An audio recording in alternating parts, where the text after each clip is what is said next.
Welcome into the latest edition of Extra Time. Thank you as always for your tweets. Frank, Leboeuf and Stevie Nicol with us. Stevie, first off, this is a topic we've discussed a lot actually recently. Stevie, are Liverpool overestimating the strength of their current squad and risk being left behind in the upcoming season with no signing in the current period? Also, are they the club most affected by the lack of their storied 12th man, the fans at Anfield? Ooh. The first one, no, I think it's the situation with the pandemic. Obviously, all the big clubs are losing a lot of money. Liverpool have tried to try and entice the likes of Werner.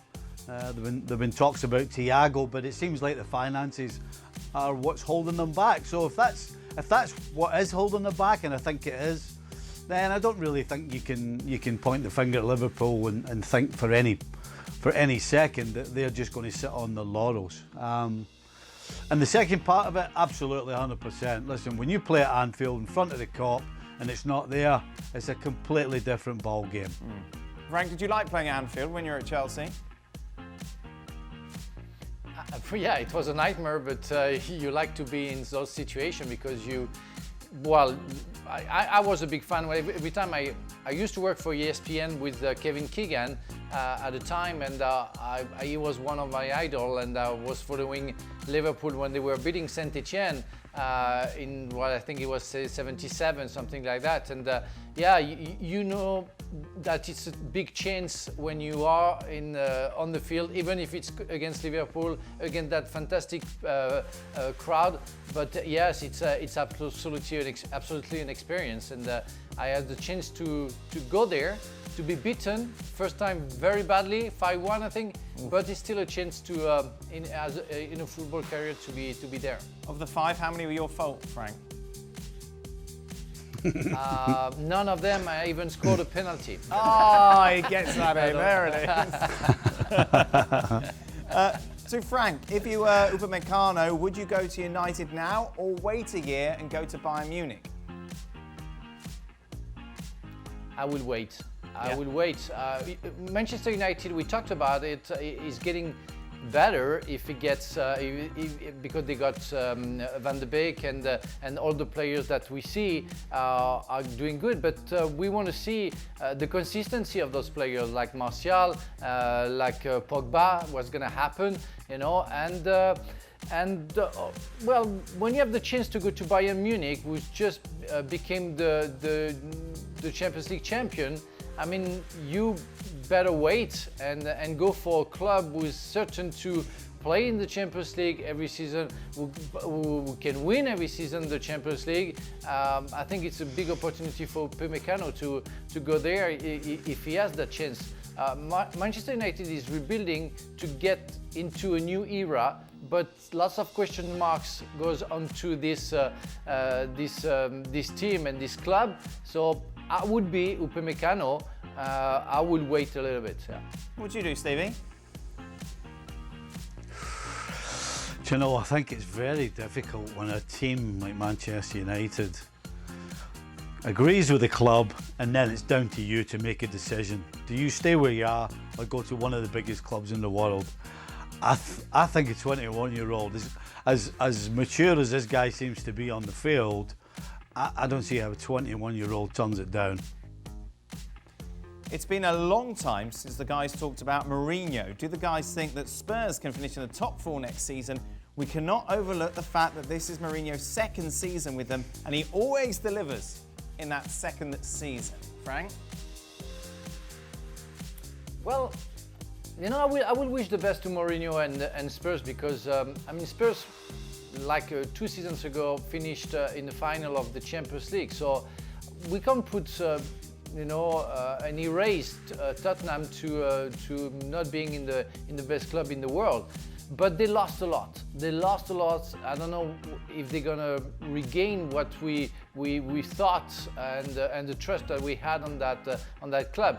But it's going to be hard, really hard, because Liverpool and Manchester City are above anybody. Manchester United and Chelsea are getting better. Yep. I want to wait for other clubs to do also something better, like Wolves, Leicester, and Sheffield United. You never know. So it's going to be a big battle for Spurs, and they are late in the program, I would say. Yeah, it's true, isn't it, Steve? You think we talk a lot of rubbish on this show, but the last couple of months we've hardly talked about Spurs at all. Obviously City, Liverpool, Chelsea and their signings that they've made, United and their potential signings, Arsenal winning some silverware. Spurs are they're a bit forgotten, aren't they? Aye, 100%. And they're not actually doing anything to make people think about them or talk about them. You know, there's no rational reason to think that because of what Frank's talking about with United and Chelsea spending money, on paper, clearly they're moving forward and Tottenham are just stagnating, and they're stagnating outside the top four, and I can't come up with a reason to think that they're going to get into the top four. Yeah. I just don't. Nothing's changed, and so why would they get in the top four? I don't see it happening. And they're not going to turn around in the next 3 or 4 weeks. I don't think and spend a decent amount of money. Certainly, they're not going to spend big on one player, but they actually need 3 or 4 big players. So I can't come up with a reason why Spurs would get in the top 4. Let's talk about international football then, shall we? Frank, what stadium away from your own countries had the best, most intimidating atmosphere when you played for France? Everywhere but in the Stade de France, where we all play, because they're all Parisians and they're not very fans. But when you play in Saint-Etienne, in Marseille, in Nantes, away from Lens, France. We don't Lille, care about Saint-Etienne. Away from France. Outside of France. Well, when you play in England, when you play at Wembley, it's unbelievable, and it's been unbelievable when I played there. Even if we had the chance to win, I mean, it's hard to put to quiet the crowd. I guess in Italy it must be absolutely fantastic. And oh yes, I remember playing the European Championship and we lost, I think, 3-2 against the Netherlands, and we played in the Amsterdam Arena. That was unbelievable. Everybody in orange. It was a really orange house, and that was very intimidating. The power of the crowd is absolutely fantastic. Stevie? That's a tough one, to be honest.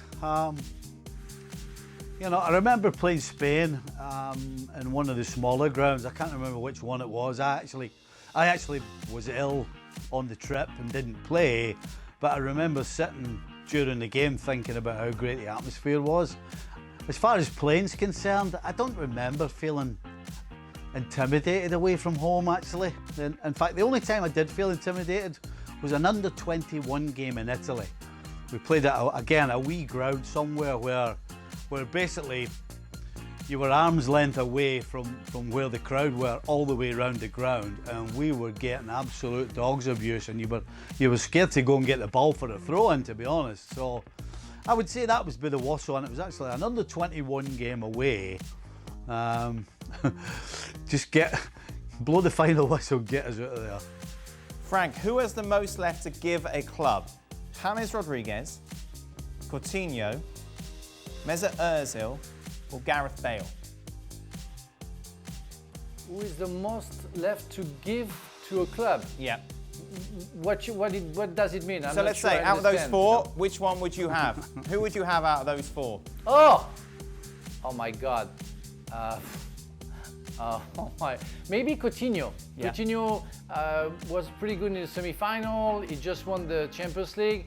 I mean, he still has the taste of winning something. Yeah, maybe Coutinho. I mean, he has so much to prove. He was absolutely fantastic playing for the Reds. And since signing for Barcelona, he went down and down. But we can see he still has something to show to the crowd. Yeah, I will put a penny on Coutinho. Steve, you agree?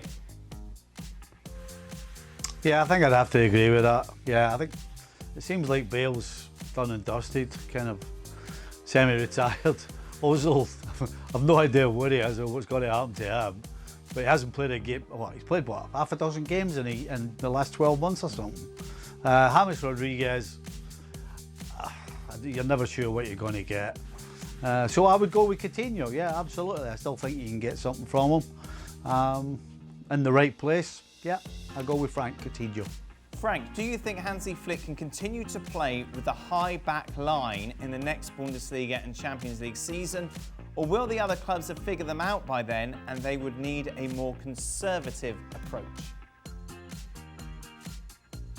No, I think this shouldn't change. I mean, it works. We can see with Germany and the way they play with the influence of the biggest club that they have in Bundesliga, Bayern Munich. They can trouble anybody. If you put the pressure and you have the players for that, of course you have to be very athletic at the back, and they seem to be. Even with Boateng. Boateng has been criticized a lot, and I've been the first to wonder, you know, if he really should be at Bayern Munich. But they still cope with the situation. On top of it, you have a goalkeeper at the back who can play as a former sweeper, let's say. He has a technique for that, he has the power, the intelligence, and he's on top of it absolutely fantastic as a goalkeeper. So yeah, they can play high on the field, they can keep on working like that.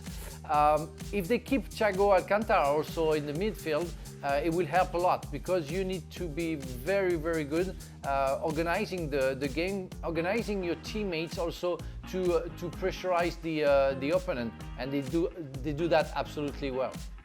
How many goals is Stevie predicting Zlatan to score this season, considering he got it wrong last year? Come on then, how did I get it wrong?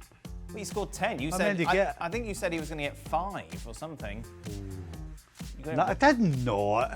I said, I'm going to guess I said 9 because I said he wouldn't get more than 10. I don't think you said 9.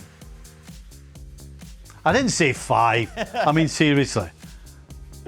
Okay. I know for a fact I didn't say 5. All right. So I know how I think, Dan. Yeah. And the question would have been over or under 10. I'm pretty sure that's what it would have been. I would have said 9. So You said under 10. I still got it wrong. about You're 5. right. I can't argue Anyway, with that. yeah, you got it wrong.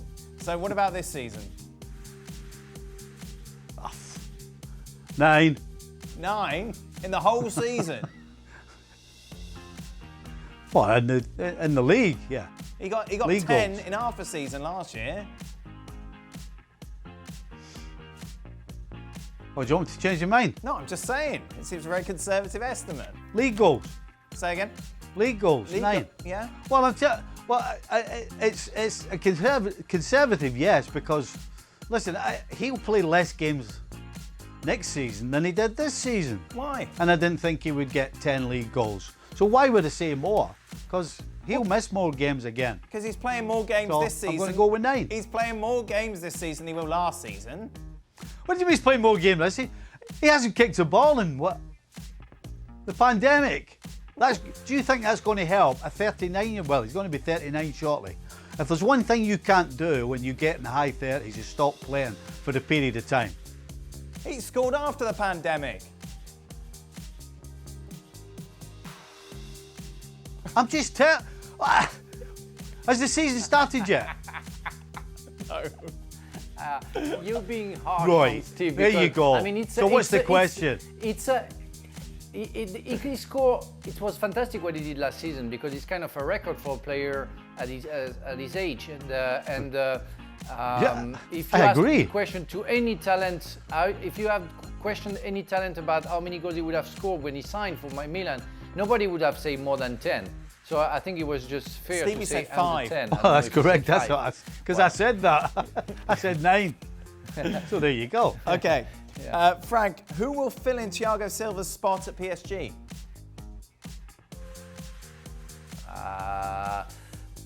Well, Marquinhos normally will be the captain, and I guess will drop a little bit. We have Diallo, we have Kimpembe, and maybe, I don't know if they're going to buy somebody. When you have Marquinhos and Kimpembe, you can play at the back, and you have Diallo as a substitute. Kerrer can also play there, so it shouldn't be a problem. The main problem for Paris Saint-Germain is to buy a real midfield player who can defend and we can give the first good ball to counter-attack. Frank, should Giroud leave Chelsea given the arrival of Timo Werner? If he does not get regular minutes, do you believe he should still be selected for the European Championships? Well, every year, and I think for the past 5 or 6 years, we always wonder if Giroud should stay in the club that he belongs to, and he always shows that at the end of the day, he plays and still has the confidence of Didier Deschamps. He can be used, at some point, and for some games, he can be used for Frank Lampard. I mean, what he can produce, and he has shown from the last season, he can be used at some point, and for some games that Chelsea will need to be more physical than they are with Werner or even with some others. So I don't know. It's I think if he's happy there, if he's ready to fight again and be ready to be most of the time on the bench, go for it. Otherwise, go away. Final question, Stevie, how can you rate Firmino as a striker when he only scored 9 league goals, only 1 at Anfield? He was in the top 3 for the most shots in the league.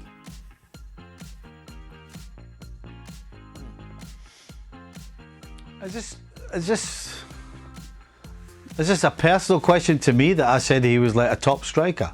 I don't believe. I don't know, Steve. It depends. I don't know the history that you have. All right. With this person. Well, let me put it this way.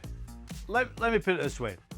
It depends on your opinion of what a top striker should be. If you think a top striker should be a goal scorer, then clearly Firmino is not in the team to be a goal scorer. But what he is in the team for is to knit the whole thing together and add some goals. And so, if that's your opinion of a top-class striker, then he is. But if it's just purely on goals, then clearly nobody's going to say that he is. Well, thank you very much for watching ESPN on YouTube. For more sports highlights and analysis, be sure to download the ESPN app. And for live streaming, premium content, and let's not forget as well, ESPN FC 7 days a week. Subscribe to ESPN+.